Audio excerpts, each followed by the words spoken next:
Greetings to all who are joining our report launch. We're going to get started here in about 1 minute when we've got a full quorum of registrants in the room. Great to see everyone. And good evening and good morning wherever you are.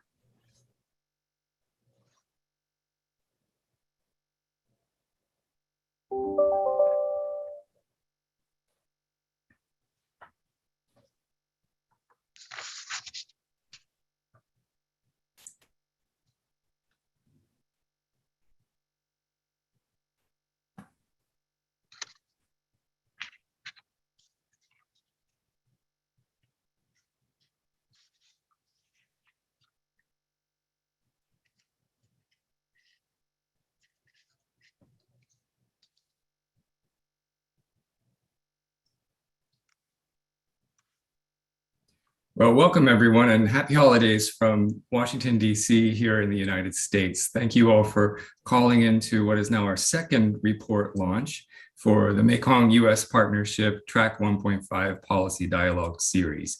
And this second report that we're launching today focuses on the thematic area of energy and infrastructure. We've got a panel of opening remarks, as well as panelists who participated in the conference back in October to run you through the proceedings of that conference, as well as to highlight some of the high notes of our conference proceedings and policy recommendations.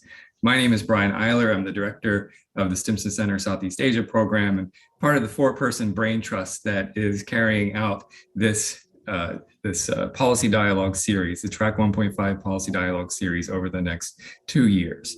It's a great honor to be able to take a deeper dive into energy and infrastructure needs in the Mekong and to help explore ways that the United States government and non-government stakeholders, as well as development partners, and really importantly, local stakeholders in the Mekong region, government and non-government, how these stakeholders can take action on improving outcomes for energy and infrastructure in the Mekong region. So today, again, we've got some keynote opening remarks, followed by a panel of presentations and discussions about the proceedings of the conference. I'm going to introduce our speakers for the opening remarks and then hand it over to those speakers. Our first speaker is Ambassador Manasvi Srisadopol. He has served as Thailand's ambassador to the United States since early 2021, and before this most recent posting, Ambassador Srisadopol served as Thailand's ambassador to the Kingdom of Belgium. And also he was the special representative of the chair of Group of 77 and China for climate change in 2016. He was also Thailand's ambassador to the Republic of Poland in 2015. And in 2009, he served as permanent representative of Thailand to ASEAN in Jakarta. Throughout his career, Ambassador Srisadopol has been awarded numerous decorations in honor of his service to Thailand. And the ambassador has a Bachelor of Arts degree in economics from the University of Ottawa, Canada, and a Master of Arts in International Affairs and Certificate for South Asian Studies from Columbia University. Our second opening remarks will be provided by Erin Murphy. Erin is the director of the Indo-Pacific program at U.S. International Development Finance Corporation, or the DFC. She's responsible for business development, engagement with United States government agencies, and collaboration with regional governments, partners, and development finance institutions.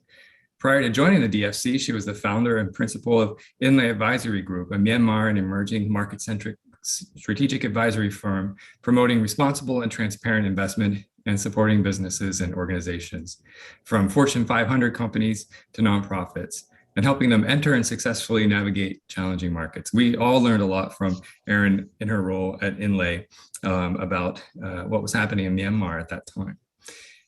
Ms. Murphy also served in multiple capacities in the United States government, including as Special Assistant to the Office of the Special Representative and Policy Coordinator for Myanmar, and as an intelligence analyst, garnering awards for excellence in analysis and interagency collaboration.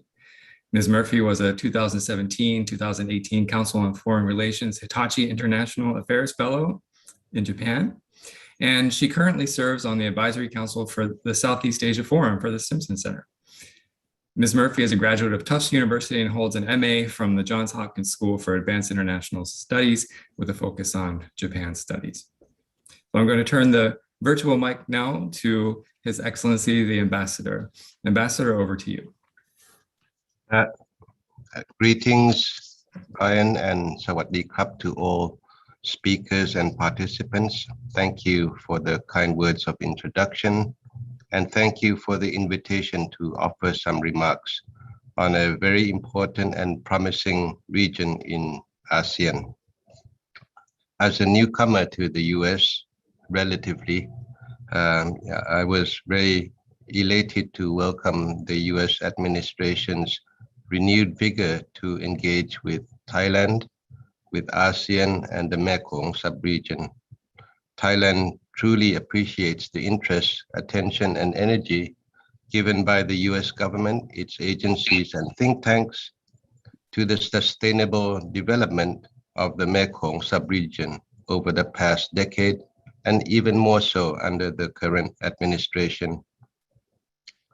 The outcome of the second Mekong-U.S. Partnership MUSP ministerial meeting and Friends of Mekong ministerial meeting in August this year is a testament of U.S. commitment to deepen its cooperation with the Mekong countries and development partners in empowering countries in the sub-region to tackle the myriad challenges while meeting our development and growth goals. Thailand therefore appreciates the ongoing MUSP projects which have been consolidated into the MUSP Plan of Action, including this one, the Mekong-U.S. Partnership Track 1.5 Policy Dialogue Series, which allow for interactive and inclusive discussion among government officials, experts, private sector, NGOs, civil societies, to highlight common challenges that the sub-region is facing and ways forward to address those challenges. I am pleased to offer some thoughts and perceptions on the LMB, the Lower Mekong Basin area. Lower Mekong Basin comprises 5 countries. It has combined GDP of close to $1 trillion. It has a land area of over 2 million square kilometers, combined population of over 200 million people, with 40% who are at the working age. There's an abundance of natural resources, and the region represents a new and growing market enjoying the fastest economic growth.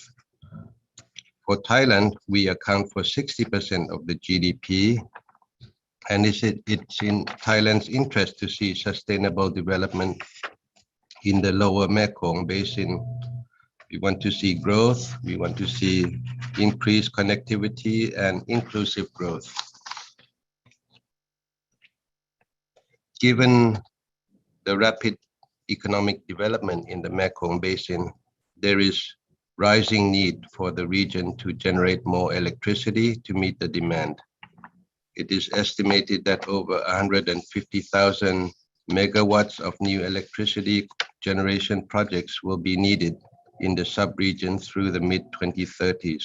At the same time, Mekong countries were reminded of the real threat of climate change as we experienced one of the worst droughts in 2019, as well as frequent extreme weather patterns in the past couple of years.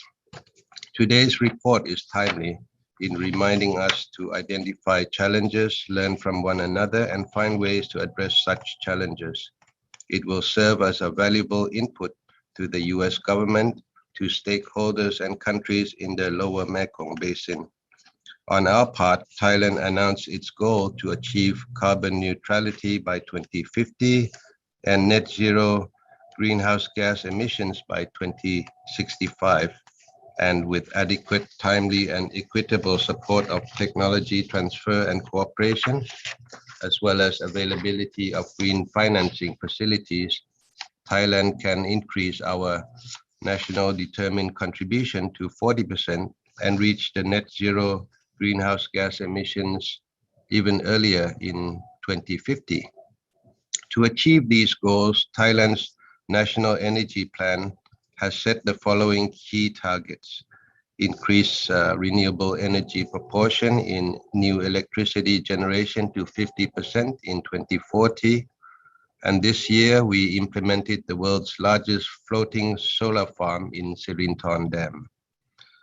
Electrifying transportation sector with a goal to produce 30 million electric vehicles by 2030, increase energy efficiency by 30% using new technology and innovation, such as smart grid energy storage. Managing energy transition through the 4D1E strategy, which includes decarbonization, digitization, deregulation, decentralization, and electrification.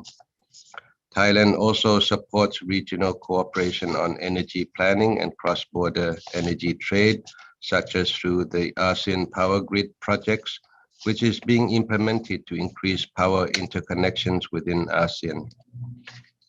As the Mekong countries continue to invest more in their energy generation and infrastructure, there will be plenty of opportunities for development partners, including our American friends, to offer advice, build capacity, and offer support to make sure that these infrastructure projects meet their long-term goals and climate-friendly environment. The key word that I wish to leave with all of you is, from the Thai perspective, is we do hope that the development of the power in the region, the energy development, as well as the infrastructure development can be based on the following parameters. First, it has to be clean. Second, it has to be reliable. Third, it has to be affordable. Fifth, it has to be sustainable. And then lastly, inclusive. But these are just some of the lists that I think is important. I look forward to listening to today's discussion on recommendations on how the Mekong countries and the US can work together to meet our needs relating to energy transition, climate adaptation, as well as other opportunities that may arise. So with those short opening remarks, I wish you all the best, and I hope that you will have a fruitful discussion in the following hour, and to your good health. Thank you. Thank you for your remarks, Mr. Ambassador. Good morning and good evening, everyone. My name is Erin Murphy, and as Brian mentioned, I'm the Director for Indo-Pacific at the U.S. International Development Finance Corporation, also known as the DFC. I'd like to thank my fellow but more distinguished speaker, His Excellency Manasvi Srisodapol, Ambassador of Thailand to the United States of America, on his remarks, which provide a lot of food for thought for this discussion. Also, his last comments about what we need to do on infrastructure fits in very nicely with what my comments include and what the United States is looking to incorporate in its infrastructure projects in the region. I'm really pleased to join you all this morning and this evening for the launch of this report on the Mekong-U.S. Partnership Track 1.5 Policy Dialogue on Infrastructure and Energy, and to provide some opening remarks for you all. Before I begin, I'd like to thank the Stimson Center, especially Brian Eiler and Courtney Weatherby, for inviting me to speak at this event. As the U.S. government's development bank, the DFC has been pleased to join these events and contribute where we can. This is a very important topic, made only more so by the growing focus of the U.S. and its like-minded partners and allies on the region. The causes and effects of climate change, which, as the ambassador has noted, has increased in significant violent storms in the region and in drought, and what we've seen this week in the South and Midwest with the tornadoes. It is also a very important discussion because we're touching on infrastructure, which seems to have been the theme for every week, but is certainly a big theme for the Biden administration and will continue to be so next year. If you've looked through the report, it makes clear that the need to address energy demands in the fast-growing Mekong region and what is needed to address these needs. This report, in addition to the ongoing and slightly depressing updates that we get from Brian on the state of the Mekong, also make very clear the real danger the Mekong region's vital river deltas are in because of climate change, poor planning, and dam building and mining. On top of this dynamic region is in need of high-quality infrastructure and interconnectivity to help generate economic activity, provide services to a growing population, and rebuild aging roads, railways, and waterways. The needs are big, to say the least. But for a region as vital as the Mekong, this requires all stakeholders working together. And we hope that DFC is playing an important role and an effective role in this.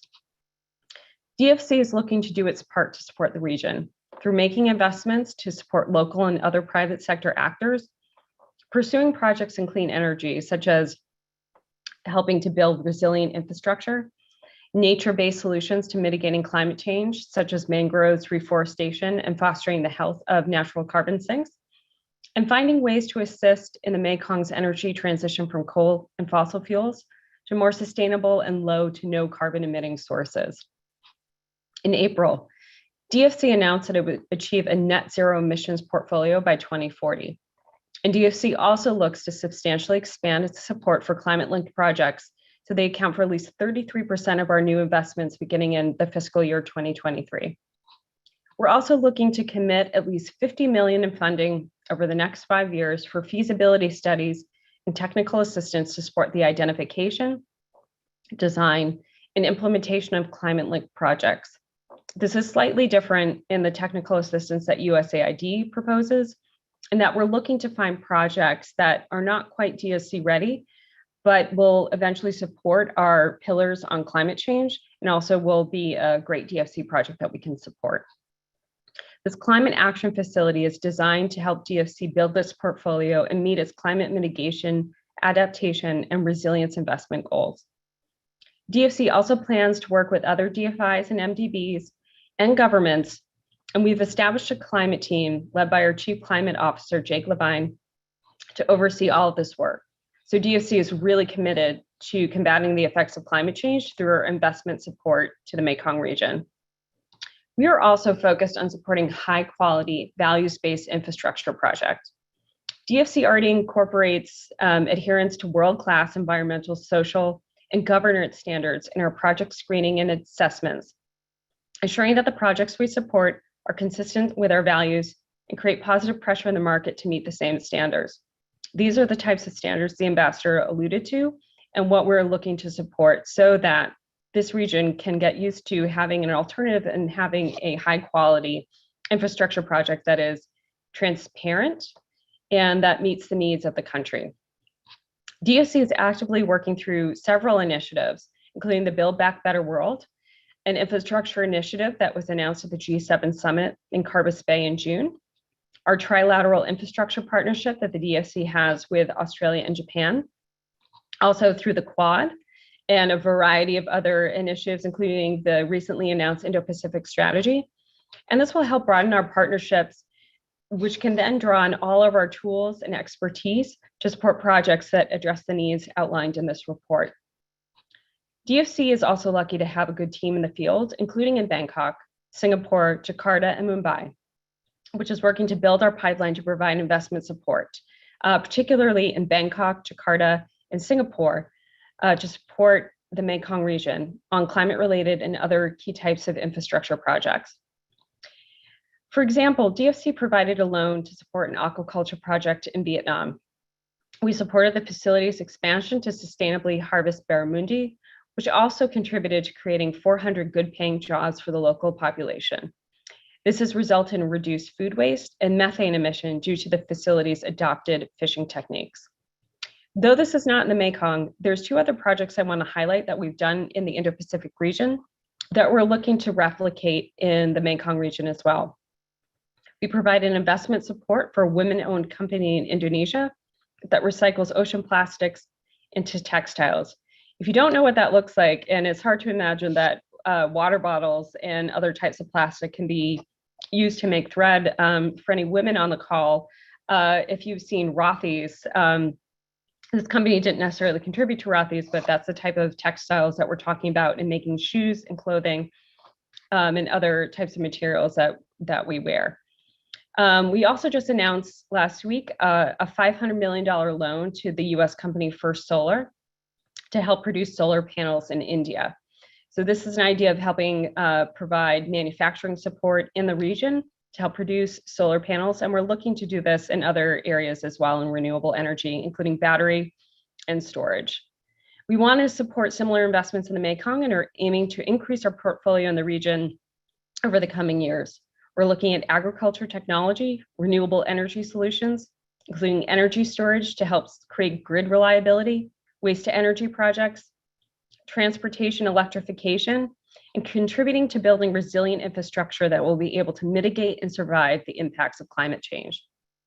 DSC is looking to do this with like-minded partners in the Mekong, working with local governments to help address these challenges and finance private sector opportunities to address the gap in climate finance. As the report points out, there are challenges in a variety of areas, including transmission and grid lines, regulatory frameworks, and supply chains, particularly around solar. Initiatives such as this dialogue and collaborative work among governments and the private sector are an important step in the right direction to address these challenges. We look forward to continue to benefit from all of your good ideas that will be generated today and your efforts to help create a strong business enabling environment that increases the quality and quantity of opportunities for the DSC to support private sector-led development in the Mekong region. Thank you again for the opportunity to speak to you all today. I look forward to the remarks and to the questions, and happy holidays and stay safe. Thank you very much.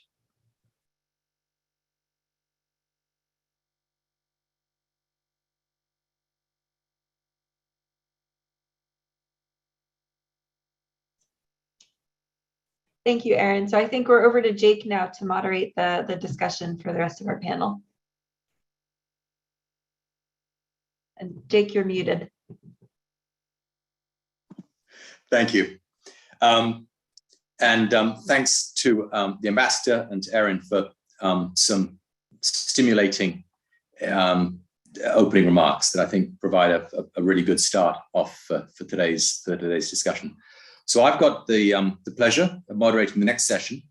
My name is Jake Brunner. I work for IUCN, the International Union for Conservation of Nature, an international organization based in Switzerland, headquartered in Switzerland, and I'm based in Hanoi in Vietnam. So we got 4 speakers this morning. I'm just going to quickly give a very mini bio and then ask them to talk, and I'll facilitate the Q&A. First up will be Dr. Hang Dao, who's the Vietnam country representative of WRI, World Resources Institute, Energy Program. She also co-leads the Clean Energy Investment Accelerator in Vietnam, a public-private partnership initiative addressing barriers to scale up clean energy solutions in emerging markets. So I think I already anticipate quite a few questions for Hang. Next up will be Courtney Weatherby, Deputy Director of Stimson Center's Southeast Asia Program and a research analyst with the Energy, Water and Sustainability Program. Third, Dr. Wacharas Lilawat is an honorary advisor at Bolliger & Company in Thailand, consulting firm on trade and development and the digital economy. And fourth, Dr. Tracy Butch is interim managing director of the Louisiana State University Coastal Sustainability Studio and assistant professor at the LSU School of Architecture.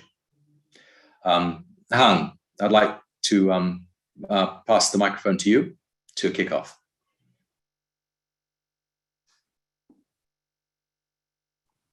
So, thank you, Jake. Can you hear me?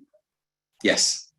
Thank you for a very nice introduction. I actually already is expecting a question to come. Greetings from Vietnam, everyone. So first of all, I'd like to thank Stimson team, Brian and Costley, for inviting me to speak on behalf of WRI and CAA. It's really my honor to join this panel with such prominent fellow speakers, and including listening to important remarks from His Excellency Ambassador of Thailand and the college from DFC. My name is Hang Dao, and I'm based in Ho Chi Minh City, Vietnam. As Jake just briefly mentioned, I am with the World Resources Institute, WRI Energy Program. I co-lead CEAA Vietnam. So very briefly about CEAA, the Clean Energy Investment Accelerator. So we are a not-for-profit public-private partnership initiative, and it's jointly led by actually 3 organizations. So WRA, where I am with, we have NREL, the U.S. National Renewable Energy Lab, and our 2 partners, a private equity. So CA, we address the barriers to scale up clean energy solution in emerging markets, including Southeast Asia and like Vietnam in the Mekong regions. So I like to start with setting the scene on renewables for the Mekong region. So there's no doubt that renewable is such an imperative climate intervention in this energy transition for the region. I would say from Vietnam's experience, we have witnessed a renewables energy boom in the last 3 years with solar and wind energy first ever coming online. And we also should notice that Vietnam Prime Minister recently announced at the UN Climate Conference, COP26, that the country aimed to achieve net zero emission by 2050. With this very encouraging pledge, we expect more RE to come online beyond 2021. So what are the factors to contribute to this quite impressive growth of renewables in Vietnam? And I would say that could draw some good lesson learned for other Mekong countries as well. I want to highlight some of the key factors that we should see how important it is, the role of multiple stakeholders in energy transition. I want to emphasize first the policymakers or the government. Second, the private sector. Third, the national utilities. And fourth, the finances or the financial institutions. As just mentioned, the government and its policy have definitely played such a critical role in laying the foundation for the RE growth in Vietnam, as we see. And then we see the key role of the private sector, namely the buyers and the sellers. They are energy users from various industry sectors to household. They are RE developers company, and so on. And as the energy users, they play essential and direct roles in making this renewables energy transition happen. And of course, the energy users are being benefited from the policies per se. I would also say that it would be a missing link without mentioning the role of the national utilities for their willingness to collaborate and transform from the traditional business models to a more open and more competitive market mechanism. And finally, of course, in this picture, financial institutions like DFC and other bankers and other institutions, and with their financial innovations, also play a fostering role for the RE market to growth. And lastly, I also want to acknowledge the facilitating role of the advisory organizations like CSO, NGOs organization like CA, like Stimson, like IUCN, and others in the region who are working our hearts out to make this transition happen and make it happen in a sustainable pathway.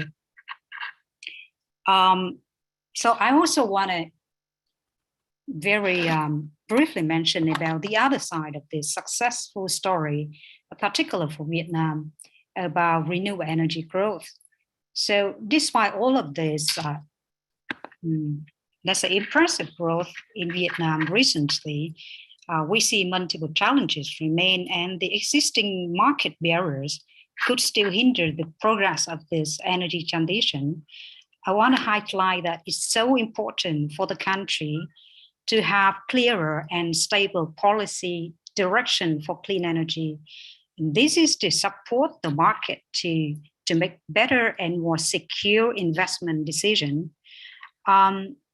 So while players in the market, namely the private sector, is prepared, we have technologies available. There's no shortage of financial commitments. What is missing still that we need a more enabling policy environment that allows consumers to easier buy and use renewable energy. So from our experience, when working and supporting the private sector focus on commercial and industrial sector, we see that we need more choices and options for consumers to buy and to use more renewable energy. By designing policy to allow that consumption to happen. To this particular point, I'm happy to discuss in more detail in the follow-up discussion. So I'm going to pause the comment here to open to even a more fascinating discussion that in the coming years, and looking at the broader market in the Mekong region, not only for Vietnam, but I would say we need not only a more enabling policy environment for clean energy solution for different types of consumers, we also need to develop and to be open to a more competitive energy market for renewable energies. And that's what we are looking for, and we are looking for the support. So with that, I'll pause here and thank you for your attention, and happy to follow up with discussion. Thank you. Thank you. The whole question of contracts and policy directions and enabling environment was a major feature of the dialogues in October. I expect you'll get some questions. It's my pleasure now to ask Courtney to speak next. Thank you, Jake. And, as Hong has really talked through, when we're talking about energy in the Mekong region, she's talked through a lot of the technical, the policy, the financing challenges and opportunities within the renewable energy transition. And I think it, as Ambassador Manasi's opening notes highlighted, this is a key player in national energy planning processes in Thailand. We see that the renewable energy transition and ambition to quickly implement renewable energy and sustainable development in each country as sort of a driver of energy policies. But when we look at the Mekong River and we look at the Mekong region, we also have to think about sort of the bigger picture, because electricity trade is a key driver of energy developments for many of the countries in the region, and many countries, both within the Mekong region and within the broader ASEAN region, are moving with ambition towards renewable energy integration, but there are many challenges, and some of these will have to be addressed not just at the national scale through investment in renewable energy technologies, but through shifting some of the planning approaches that are utilized at the national scale and coordinating more closely with neighboring countries on electricity trade that is sustainable and forward-looking. So when we look in the Mekong region itself, energy trade plays a really important role in energy security for many countries. So Cambodia regularly imports about 1/5 of its electricity from neighboring countries. Historically, that's been Vietnam. Now a lot of this is from hydropower and potentially coal in Laos. Thailand imports almost 6,000 megawatts of its electricity from power plants in Laos. Most of that's hydropower. A small portion of that is coal, and that is set to expand in coming decades through additional electricity trade and investment. Laos's long-term plans to be the battery of Southeast Asia ultimately really depend on exporting electricity, not just to its direct neighbors, but also in the long run to other ASEAN members, such as through transmission connections in Thailand that connect to Malaysia, that connects to Singapore. So there are opportunities for the region to think about this electricity trade, not just in terms of meeting needs, but in terms of cutting carbon emissions and supporting the integration of higher amounts of renewable energy. Within this context, projects that are decided on at the national level are, they're often considered on sort of individual project merits. Does this project fit into the national power mix target that our country has set? Are the cost of electricity coming from this project competitive in our domestic power market? But the impacts on the Mekong River from the hydropower projects and on carbon emissions from fossil fuel projects can have regional or even global implications. And as Ambassador Manasfi and others have laid out, we've seen some somewhat ambitious commitments under the national and determined contributions from both Thailand and Vietnam, as well as the other countries, to increase renewable energy generation. ASEAN as a whole has a shared target of 35% of installed energy capacity coming from renewable energy through 2025.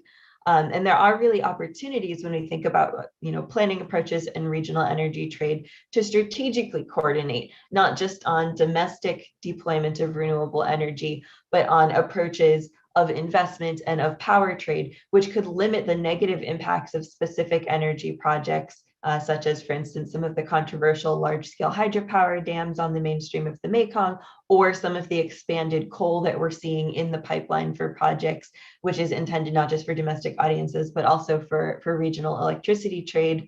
And on the overall coordination could support not only limiting some of those projects, but exploring alternative options such as higher integration of renewable energy. This could be done through learning from Thailand's floating solar experiences, for instance, to deploy investment in floating solar in Laos on existing hydropower projects there to help diversify the power system and trade that with the region. Now, this is an ambitious goal. It would require a build out not only of hard infrastructure like expansion of transmission lines and increase, updating many of the transmission lines to be smarter and more modern, but also coordination on many regulatory and technical aspects. So our dialogue sessions on smarter energy planning, regional electricity trade really focused on identifying some of the key challenges that stakeholders from many sectors around the region saw as sort of an obstacle for both changing the national planning approach as well as sort of regional coordination more closely on trying to reduce the negative impacts and improve renewable energy expansion. So many of the challenges that were flagged included sort of the way that projects are assessed, as projects are developed on an individual basis rather than as part of a coordinated portfolio. Cumulative impact assessments in particular are a vital aspect of moving towards a more strategically coordinated approach, particularly with hydropower. When we think about hydropower cascades, when we think about the linkages across, not only the mainstream of a river, but all of the tributaries that contribute towards it.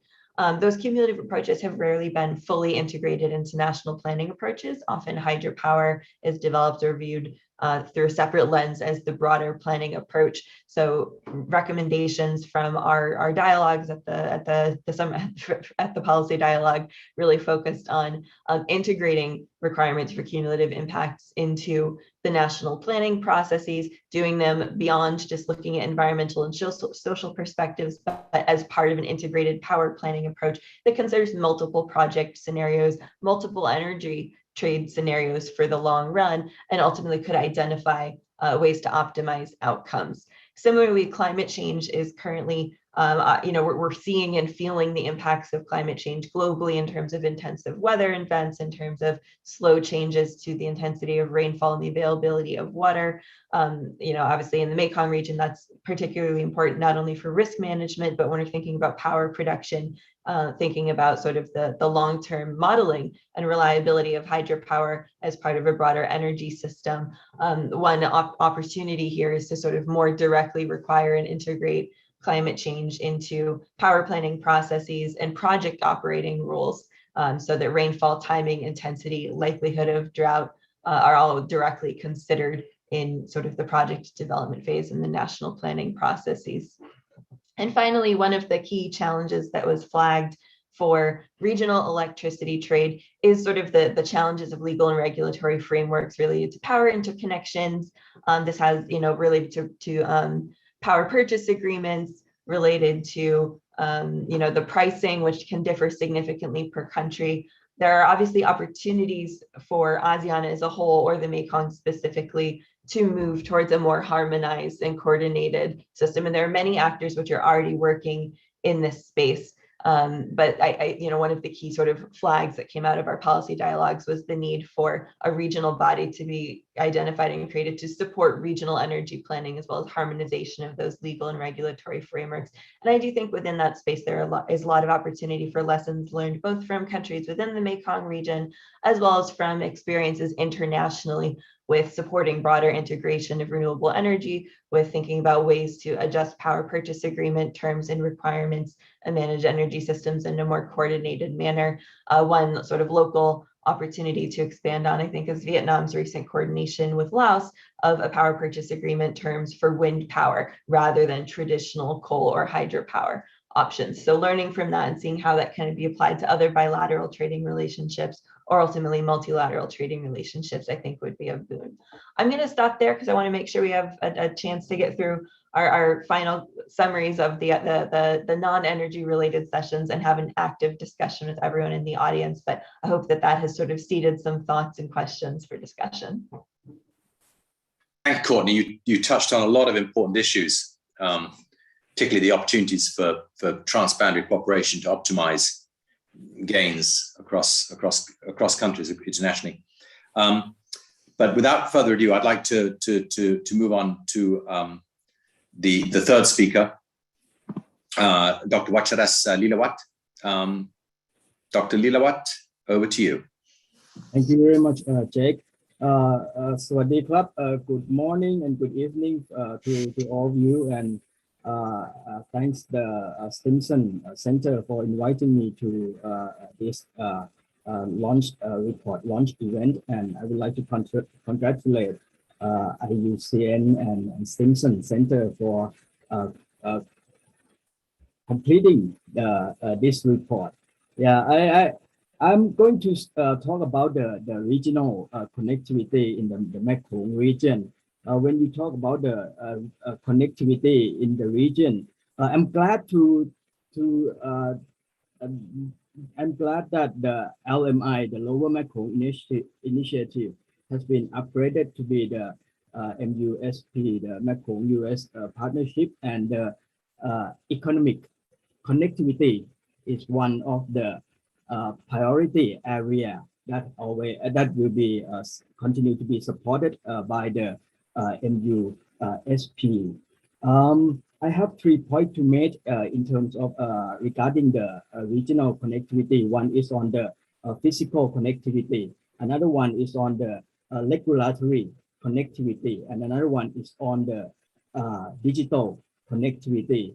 For the physical connectivity, as you know that in the Mekong region, we have the quite okay road link and railway link. We have the some important economic corridor like North-South Economic Corridor, East-West Economic Corridor, and Southern Economic Corridor from Myanmar to Thailand and to Cambodia and to the south of Vietnam. So those kind of economic corridor is, I mean, the quality sometimes in some part of the region is not that good. Yeah. And one time I go take the East-West Economic Corridor one time, and I still see some pothole and flood along the corridor and the road. When you think about the economic corridor in the region, in some part it's only the 2-lane road. So I would like to see that I mean the support and from the US and other the development partners to also the government of the Mekong countries invest in improve the quality of the physical connectivities. Another thing that I would like to point out is the regulatory connectivity. As you know, and it is in the report also that now we have the CBTA, the cross-border transport agreement. So that was with the support from the Asian Development Bank. And for the CBTA, it's take I think more than 20 years for all countries in the Mekong region to ratify the CBTA. My colleagues at Mekong Institute last year, they conduct the assessment on the utilization of the CBTA. It is quite low, so I think we should try to build the capacity of the logistics service provider and the local government in order to support and push forward for the utilization of the CBTA in the greater extent. And another thing is the single stop inspection. In the past, and for the single stop inspection at the moment, I think there is only one point in the border has been implemented at the border of Savannakhet and Quang Tri in Vietnam. It's very convenient for cargo and for the immigration. So in the past, what we have to do is, if the truck go to the border, it have to be inspected before it go out, and then when it enter another country, it has to be inspected again. So with the implementation of the single stop inspection, I think it would help a lot to facilitate the flow of goods from one country to another countries in the region. In the report, it talks about the fees. We have to push forward for more transparent regarding the fees. So in some checkpoint, they collect the what is called infrastructure fee, the fee to use the infrastructure. In the region, the tariff is 0 already. Yeah, and in some border, the infrastructure fee is about $350 for one truck, which is very high. In some truck, it's carry the cassava, and the whole truck worth about $4,000. Yeah, but when it have to pay the infrastructure fee for another 350, that is almost 10% of the value of the product. So we need to have the good regulatory connectivity in the region.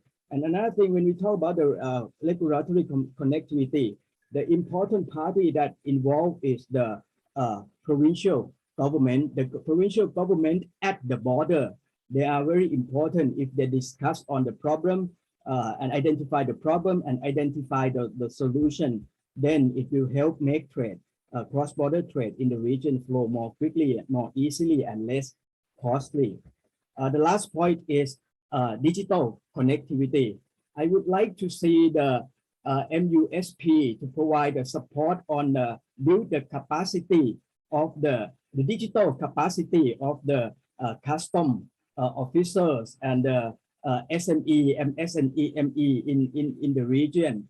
The electronic document submission, electronic verification for the pre-arrival custom processing should be widely implemented. So this slow down the process of the custom process, and also it's reduce the bottleneck problem at the border.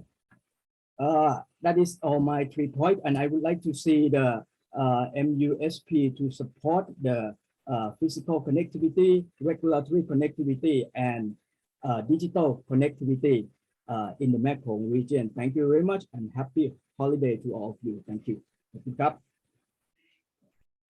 Dr. Lilawat, thank you very much. Excellent points you've just made. And lastly, I'd like to ask our fourth speaker, Dr. Tracy Butch of Louisiana State University, to speak. Tracy, are you with us? I am. I'm here. Oh, great. Wonderful. Thank you, Jake. And thank you, everybody, for including me in this conversation, both in October and today. Just a little bit of background. As mentioned, I come from Louisiana State University. Where we are located is in the largest river delta in the United States. It's the Mississippi River Delta. And our coast is a working coast. It is not white sand beaches and tourism, but it is the largest energy producing coast in the U.S. 25 to 30% of all oil and gas production happens within the Louisiana coast. It's also the largest fisheries within the continental United States. So there's a kind of very large economic and varied economic presence. And being in a delta, we are dealing with extreme climate issues related to extreme weather events. We've had 4 category 4 or more storms that have hit the coast in the last year and a half. And along with that comes extreme land loss. So we've lost about 1,900 square miles of land along the Louisiana coast.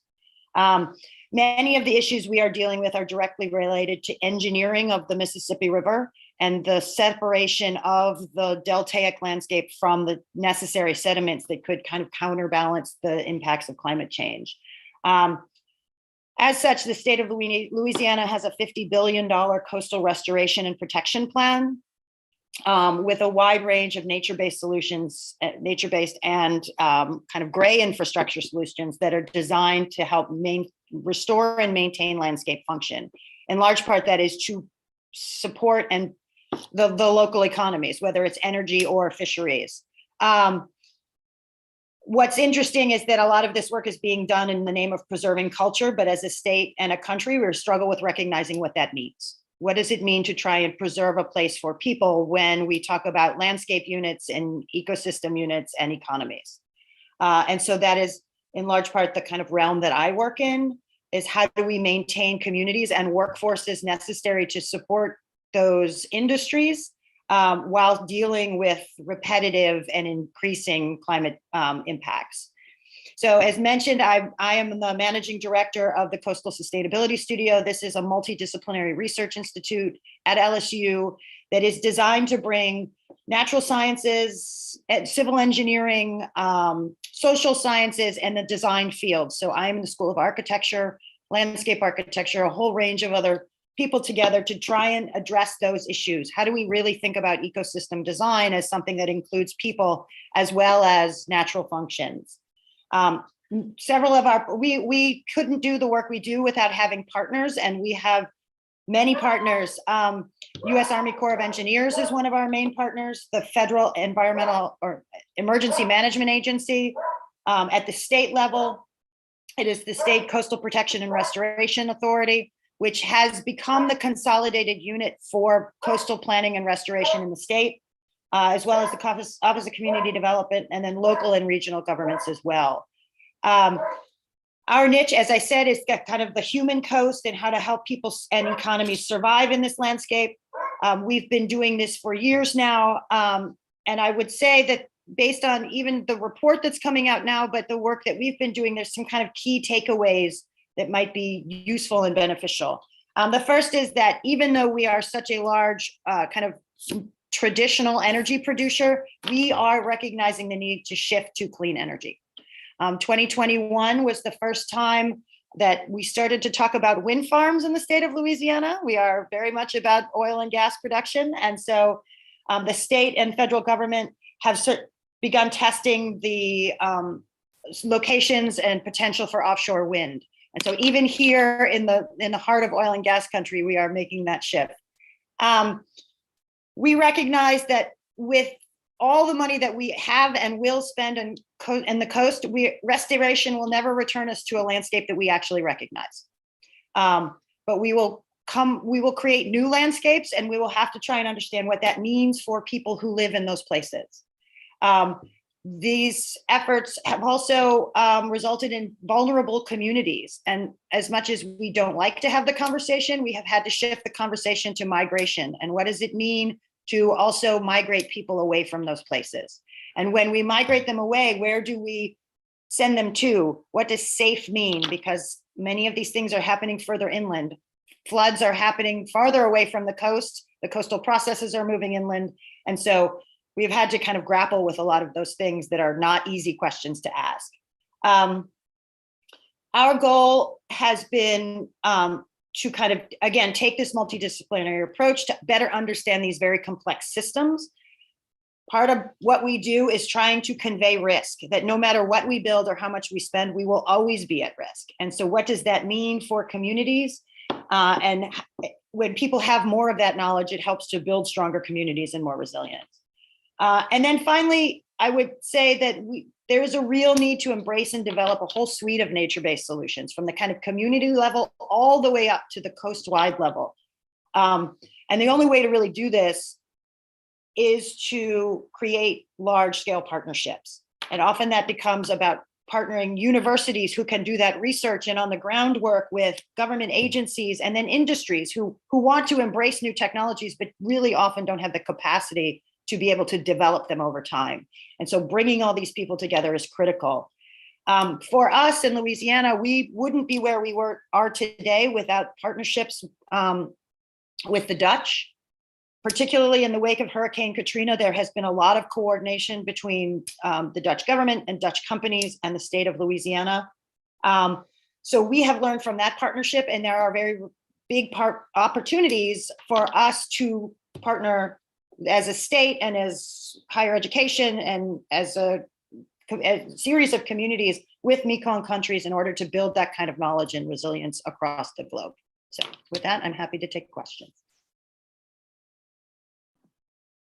Tracy, that was fascinating. As you were talking, I kept on thinking about how how similar this is to the issues we face in the Mekong Delta, even though you phrased them rather differently. But among many other similarities was the role that the Netherlands, the Dutch, play. You know, the very influential, often behind the scenes, but nevertheless very influential role they've played in changing mindsets in the Delta, and that's been, you know, hugely influential. And I would argue, though, that they have learned a lot from us, whether it's the Mekong countries, yes, or from Louisiana as well. They don't have the right answers necessarily. So, well, I do remember way back 2008, I think the USGS did this visualization of showing how the Mississippi Delta had changed since the 1930s, and that was put out on a CD. Whatever technology we had in those days, I can't remember. And it was really influential. It was quite shocking, actually. People thought, oh my God, if this can happen in the Mississippi, it can happen here. Yep. That had quite an impact on raising government awareness of the risks. So yes, we've been watching. Good. We have just a few minutes, I'm afraid. Courtney, we got a couple of questions. Shall I head to those? Yeah, go ahead, and hopefully we'll get a few more questions coming in. All right. Actually, there are two questions. I think I'm actually going to start on the second one from Dr. Liliana Corredor to Dr. Liederweit, who said, "Won't your single spot inspection simply allow greater illegal trade or greater trade in illegal wood and wildlife and drugs?" Over to you. Thank you, Jake. Thank you for the question. For the single stop inspection, it will facilitate the flow of legal goods from one country to another country. Yeah, of course, we have to have the good control, and another thing is that this is the goods will pass through the formal channel, which is the custom point. Yeah. For the illegal wood, illegal drugs, and illegal wildlife, if they want to transport those goods from one country to another country, they normally don't go to the formal channel like custom point. Yeah, they try to find a way to, in the jungle or whatever to transport those kind of illegal goods. Yeah, but for this one, it facilitates for the single stop inspection. It facilitates the flow of legal goods. Thank you. Thank you. And if I may also, many of these illegal trade networks are not always, but often known to the police. Yeah.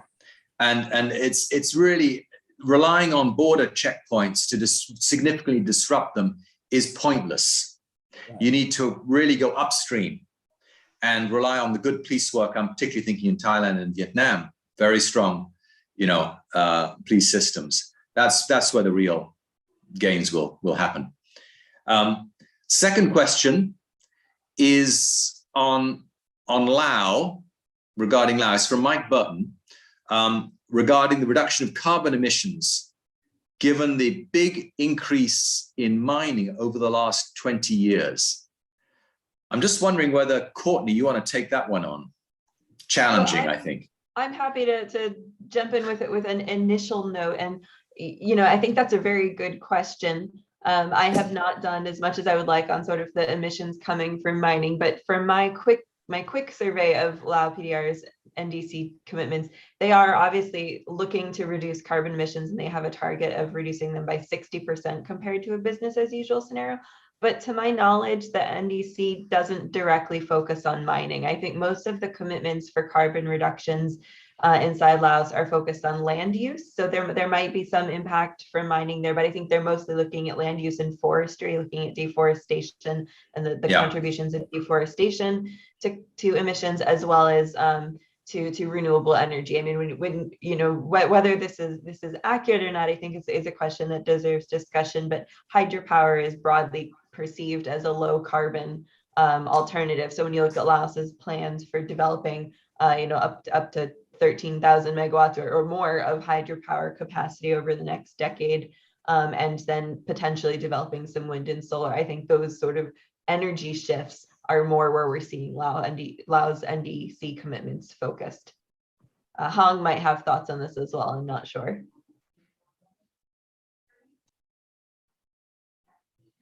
On Laos, I'm actually not really expert on Laos market, but I agree with Courtney's remark that on the NDC, for example, looking at Vietnam commitment, we focus on energy sector because looking at the mix of the carbon emission, 60% of the emission come from energy sector, production and consumption. And then we have second is the land use and agriculture, and then transport sector. So mining, I don't have a concrete number, but I do think that it contributes, but it's not a significant in that emission mix of the country. Right. Good. Yeah. I'd like to move on to, if we have time, to a third really interesting question. Actually, it's something congratulations, I'd have liked to ask this one myself. And I think this has to go definitely to Tracy, which is, given all the engineering work that's been done or planned in the Mississippi Delta, it's very expensive. How do you afford it? Who pays? That's a good question. Yes. It depends on why you're doing the work. Is it the result of a major disaster? Then there are different funding sources that come with that. It becomes about community protection and infrastructure protection. We have worked very hard in the state to show that a healthy ecosystem protects infrastructure. And so to modify the typical funding streams where gray infrastructure does certain things and the kind of healthy wetlands are not very funded, and we've worked hard on that. I would also unfortunately say a large part of that $50 billion price tag is going to be paid for with the fines from the BP oil spill. So we had to take a different kind of disaster and then take those funds and use them to restore the coast. And so we are the epitome of a disaster economy in Louisiana because we are at such risk, and it's not a sustainable model, and we need to work harder to try and figure out what it is that we do to make that something that is, how are we funding this over the next 30 to 50 years? I am not the expert on how that is going to happen, but as of right now, we are paying for it with the funds related to disasters primarily. Thank you, Tracy. There was a follow-up question about I'm going to skip over now since, have we got time for one last question? Courtney? Yeah, so Jake, we have until 9:45. So we've still got time. 9:45. Oh, great. Okay.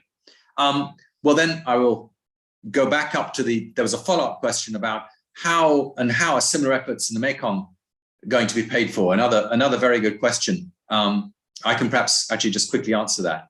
So there's a very huge amount of government financing into the Delta, into infrastructure, into agriculture, into water, into energy. And a lot of what's needed is not necessarily more money, but spending the money more smartly. I'll never forget, about 10 years ago, I was in the World Bank office in Hanoi, and we were talking about, adaptation to climate change and brackish economy and all those sorts of things. And this guy, the ag economist at the World Bank, stood up and said, look, what you've all got to understand is that the problems in the Mekong Delta are all about very poor public investment decisions, or maladaptation, as we now sometimes brand it. So a lot of what's needed is not necessarily more money. Sometimes less money would have a better outcome economically, socially, environmentally. So a lot of what we do in our discussions with government is we can honestly say, we're here to save you money. And by the way, Hung, this is something that WRI has been saying for 30 years, that investments in nature will actually save public funding. There was the next question was, I'll read this out, and then possibly Courtney, what do you think about the role of China in facilitating hydropower trade in the Mekong River Basin and links to the Lansang Mekong cooperation? So I have to admit, I'm not sure I can really shed much light on the links to the Lansang Mekong cooperation specifically, and that's because when you look at the hydropower development inside China, for instance, China's own hydropower is used largely for domestic electricity needs right now. I mean, you're looking at sort of China's energy projections, when you're looking at China's NDC commitments to reduce emissions and move towards carbon neutrality, hydropower is going to play an important role within China's national portfolio. So, there has previously been some conversation about China selling excess electricity in Yunnan to its neighbors. At this point in time, I think we're not seeing that as a likelihood. We're seeing that power going to markets inside China. When we're looking at, electricity trade in the lower Mekong countries, obviously China is an investor in many individual hydropower projects around the region. They're also, Chinese companies are playing important roles through China Southern Grid in Laos's national transmission grid, through EDL, due to the debt challenges the other year and China Southern Grid coming in. So they have kind of a controlling majority, one might say, in the utility in Laos. So in that sense, China does have a role to play in facilitating hydropower trade, because Chinese companies are investing in many hydropower projects in Laos, which are intended for export to neighboring countries. That said, though, I do think that those electricity trade agreements between Laos and its neighbors are not, necessarily negotiations with China. I think there's still bilateral conversations that are happening when you're looking, for instance, at MOUs between Thailand and Laos, between Laos and Vietnam. Chinese companies will have a role to play in facilitating that power trade. And I think there probably is space for Chinese companies to, for instance, invest in projects like the very large scale proposed floating solar project in Laos on the Nam Nung 2 reservoir, which could potentially be for trade. And then, of course, the utilities, which China is involved with, could be involved in facilitating that trade. But the ultimate agreements are still signed between bilateral countries, or in some cases between companies, where you get a PPA signed with a specific company for trade to EDL, to Vietnam, or to Thailand. Thank you, Courtney. I think we're going to have a couple of questions more. So the next one is from Nicole Ung. It's an excellent question. I'd love to try and answer it myself, but I won't. Given that companies building dams on the Mekong are often government owned or government influenced, and big projects cannot proceed without government approval, what action is taking place to make sure that governments coordinate energy planning and investment? So, for example, they don't go and build a dam that undermines all the conservation work, upstream. So, how does that happen? Maybe Hung, you'd like to talk about this perhaps from a Vietnam perspective.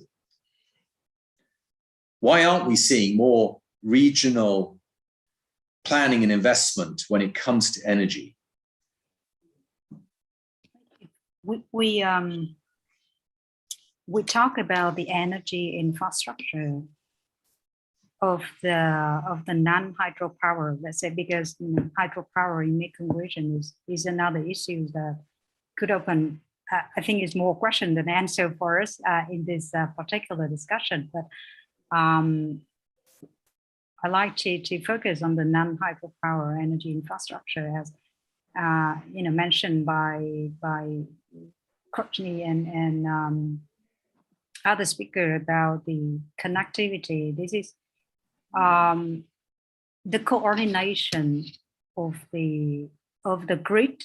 I mean, the power grid or electricity grid infrastructure is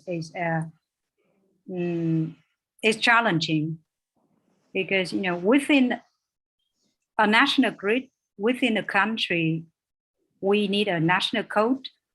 But then when we have the inter-country or regional connectivity, we need to agree on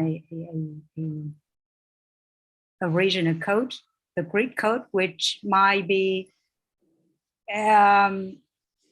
different level. So what I would say that how to the role of this kind of facilitating dialogue probably could help the government as well as the authority or regulator, particularly for the power sector, to open more of that collaboration, because it's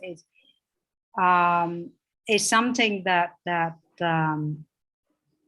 Vietnam hasn't really opened up for regional connectivity, but still keep a very limited, like 1% of our Vietnam electricity come from importing from Laos and China. But it has some technical reason behind that. Like collaboration, yeah, and connectivity, physically and digitally. Thank you, Hung. Yeah, I the regional power trade is, should we say, in its infancy, very much. I'll never forget talking to someone from EVN saying, how come there isn't more power trade?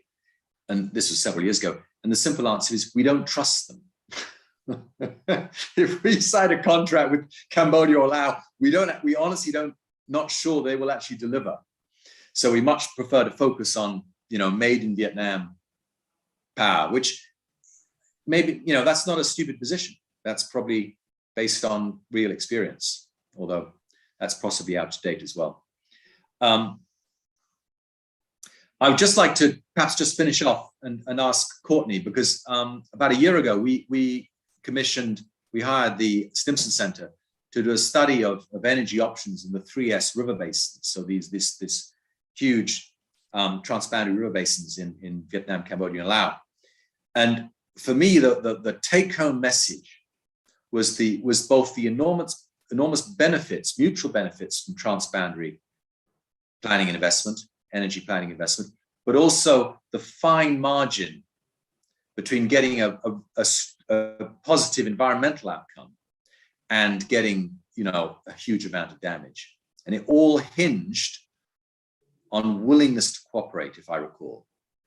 Courtney, do you want to finish off with that? Talk about that? Yeah, I mean, I think it's relevant. The question from Nicole about, what's being done or what should be done. I think this is a question that many of us on the call, both on the speaker panel and in the audience, are actively working on it. Jake has mentioned, the study that we've done, and I think one thing that non-government stakeholders can do, which IUCN and Stimson and many others have contributed to, is doing technical studies and policy analysis on what are the options thinking through energy planning, not just through an energy lens, but expanding that to take a multi-sector lens, expanding it beyond a national planning process to look at a regional lens. So the study that Jake mentioned was looking specifically at energy options in the 3S basin.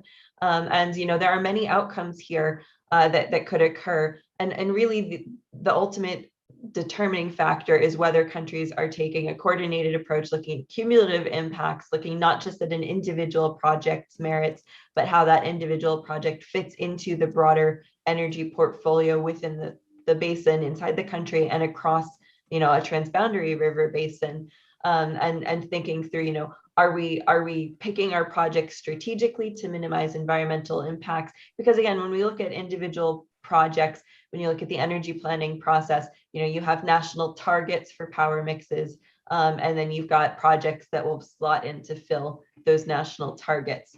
And so really you do need to have sort of concerted bilateral or multilateral dialogue among the countries involved in the basin. So for the 3S basin, that would really be Cambodia, Laos, and Vietnam. And there would need to be kind of a strategic commitment to say, hey, all three of our countries are looking at the renewable energy transition and as an opportunity. We look at sustainable development, we look at the risks involved to fisheries, to agriculture, to food security, to economic productivity, to the floodplains in Cambodia, to the Delta in Vietnam, to the communities in Laos that depend on the river, and the importance of maintaining particularly the Mekong River. That there would need to be kind of a strategic commitment there, and that needs to be made at sort of a bilateral or a multilateral basis, because without sort of leadership from the countries involved in holding this conversation, outside stakeholders like us, we can contribute these studies, we can point to these opportunities for the region to coordinate strategically. But ultimately, if you've got projects that are proceeding on an individual basis with a company or a few companies investing in it and developing the project due to one agreement with one government, and there's no discussion on the regional basis, then we're going to continue to see kind of this disjointed, this challenge of disjointed development in the basin. So I do think, really the opportunity here is for Vietnam and Cambodia and Laos to come together and say, hey, we want to develop the CLV region. We want to do it in a way that will benefit all of us and will limit harm to all of us, and then move forward through those conversations. And Jake may have more thoughts on that. I think this is an important ongoing conversation, because development around the region is continuing to proceed.